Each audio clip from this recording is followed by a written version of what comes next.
Wind and Truth, the fifth novel in Brandon Sanderson's epic fantasy series, The Stormlight Archive, is finally here. Sanderson has a reputation for publishing quality books with Mach speed and is loved by fans for it. But even by his own standards, Wind and Truth feels momentous. The Stormlight Archive is one of the few door-stopping epic fantasy series running right now that's on the level of genre greats like Malazan Book of the Fallen, A Song of Ice and Fire, and The Wheel of Time, for which Sanderson wrote the final 3 books following the death of author Robert Jordan. Any new Stormlight book is a big event, but Wind and Truth also marks the middle point for the series and the end of its first arc. After this, Sanderson will take a 6-year hiatus from working on the series to focus on other books. The 6th Stormlight book will be set 10 years after this one. Wind and Truth is also the culmination of the first half of Sanderson's sprawling, interconnected universe, the Cosmere. Each of his adult fantasy series, like Mistborn and Elantris, take place in this fictional universe, on different planets and different solar systems. The overall mythos of the Cosmere has often been pretty opaque, but as the series has gone on, the connections between his discrete series have grown more and more pronounced. It's one of the few fantasy book franchises that has a similar sort of trajectory to the Marvel Cinematic Universe, giving fans many different layers to parse through as its interconnected universe comes more into focus. That's a lot of pressure to place on one book. Sanderson has spent more time working on Wind and Truth than almost any of his previous novels, even going so far as to write multiple endings to home in on the ideal climax. So how did it turn out? Is Wind and Truth the epic Cosmere novel we've all been waiting for? I'm thrilled to report that in my opinion, yes, it absolutely is. I was lucky enough to read Wind and Truth in advance of its release date and was blown away by how Sanderson handled this crucial juncture in the Stormlight Archive. Since the book just released and is a whopping 1,330 pages long, this will be spoiler-free review, at least as far as Wind and Truth goes. We will be referencing a few plot details from previous books. We'll discuss all the mind-blowing revelations from Wind and Truth later on, once it's been out for a while and you've had a chance to read it. Let's start with the setup.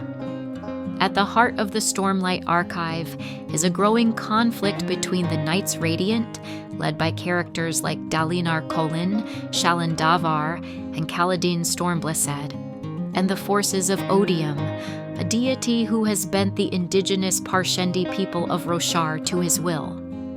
Over the course of the first 4 books, we watched the Knights Radiant return after they'd vanished in ancient times, and ultimately Dalinar agreed to a contest of champions with Odium to settle the fate of Roshar once and for all. The previous book, Rhythm of War, largely covered the occupation of the Radiant Tower of Urithiru. After Odium's forces were ousted from the place, Dalinar and Odium agreed the cost of this war was becoming steep enough to warrant a contest of champions. In 10 days' time, they would bring their chosen heroes forth, and the lines of conquest would freeze on the map. Whatever the 2 factions had managed to capture by that point, they would keep.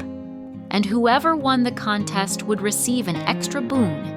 If the Radiants were victorious, Odium would return several precious kingdoms to humanity.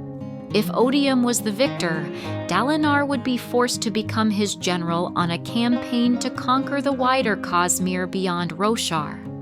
Those are some pretty lofty stakes to kick off Wind and Truth. And that's not even getting into the minutiae of characters like Kaladin, Shallan, Dalinar's son Adolin, and the assassin Seth. Kaladin began the series as a fairly typical Chosen One hero, but Sanderson flipped that idea on its head in Rhythm of War by having Kaladin try, desperately, to retire from fighting after years of it have utterly traumatized him. Instead of being the war hero everyone expects him to be at this crucial moment, Kaladin essentially becomes the world's first therapist.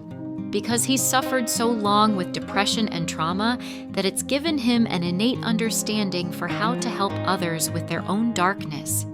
Meanwhile, Shalyn finally made peace with the fact that she has multiple personality disorder while journeying through the Spren dimension of Shadesmar, her husband Adolin at her side. Seth embraced his path as a skybreaker and swore himself to serve Dalinar Kholin. And to top it all, Odium shed his previous incarnation and inhabited an even more dangerous avatar. Brandon Sanderson's Wind and Truth is a monumental conclusion to the first arc of the Stormlight Archive, delivering an epic finale that will leave fans of the series breathless. As the fifth installment in this sweeping fantasy saga, the novel brings together numerous plot threads, character arcs, and world-altering events in a masterful display of storytelling prowess. The story picks up in the immediate aftermath of Rhythm of War, with Dalinar Kholin's high-stakes challenge to the god Odium looming over Roshar. With only 10 days to prepare for a contest that will determine the fate of not just their world, but potentially the entire Cosmere, the Knights Radiant and their allies find themselves in a race against time. Sanderson's strength in character development shines throughout the novel. Each point-of-view character, from Kaladin and Shallan to Dalinar and Jasnah, faces profound personal challenges that parallel the larger conflict. The author's ability to balance intimate character moments with grand, world-shaking events is on full display, creating a narrative that is both emotionally resonant and epically scaled. One of the most anticipated aspects of Wind and Truth is the inclusion of Sheth's flashback sequences. These chapters provide crucial insight into the assassin in White's past, shedding light on the events that shaped him and deepening our understanding of Shinovar's role in the larger conflict. Sanderson's exploration of Seth's complex morality and quest for redemption adds layers of nuance to an already multifaceted character. The novel's pacing is relentless, with multiple storylines unfolding simultaneously across Roshar. From Adolin's struggles in Azamir to Venli and Sigzil's efforts on the Shattered Plains, Sanderson masterfully juggles numerous plot threads, each contributing to the mounting tension as the deadline for the Contest of Champions approaches. One of the book's greatest strengths lies in its exploration of the Cosmere's deeper mysteries. As Dalinar and Navani delve into the spiritual realm in search of an advantage against Odium, readers are treated to mind-bending revelations about the nature of investiture, the history of Roshar, and the broader implications for the Cosmere as a whole. These sections will undoubtedly fuel fan theories and discussions for years to come. Sanderson's world-building continues to impress, with new facets of Rosharan culture, history, and magic systems revealed throughout the novel. The author's attention to detail in crafting a fully realized and internally consistent fantasy world remains unparalleled in contemporary fantasy literature. The climactic sequences of Wind and Truth are nothing short of spectacular. Sanderson's talent for writing Sanderlaunch endings reaches new heights as multiple storylines converge in a series of jaw-dropping revelations and heart-pounding action scenes. The Contest of Champions itself is a tour de force of imagination and tension, with stakes that feel genuinely world-altering.